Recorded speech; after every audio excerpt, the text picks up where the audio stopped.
D.C. is kicking off the holiday season with the arrival of the U.S. Capitol Christmas tree, and this is a tradition that dates back to 1964. Randy Ayala, she's got the great assignment today. She's live on the National Mall talking with those responsible for getting this massive tree here to D.C. from Alaska. Good morning.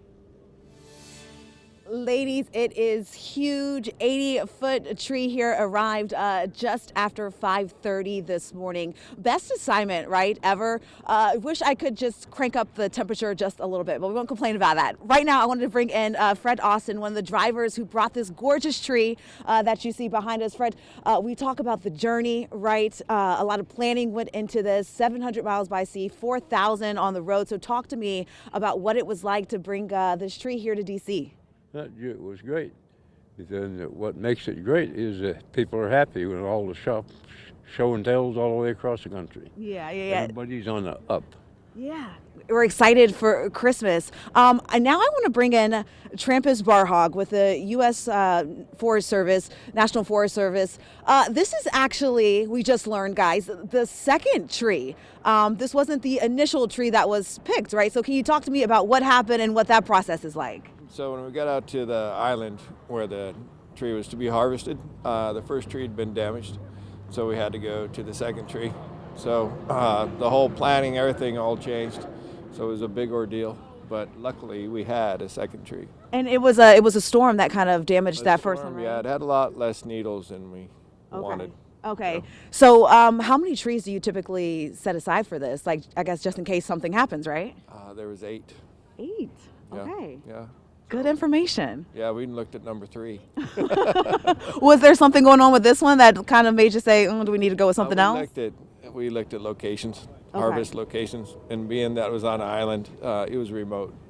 So we had to change ports where we came into and everything.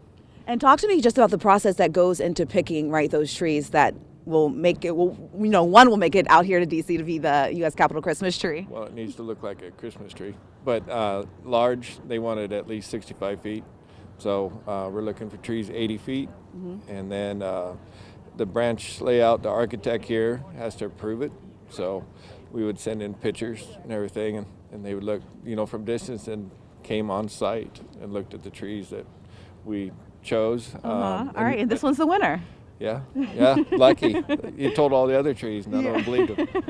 He's the big false tree. Last question, what's it like driving this thing, escorting it? Are people like honking, looking like what's going on, that kind of thing on the road?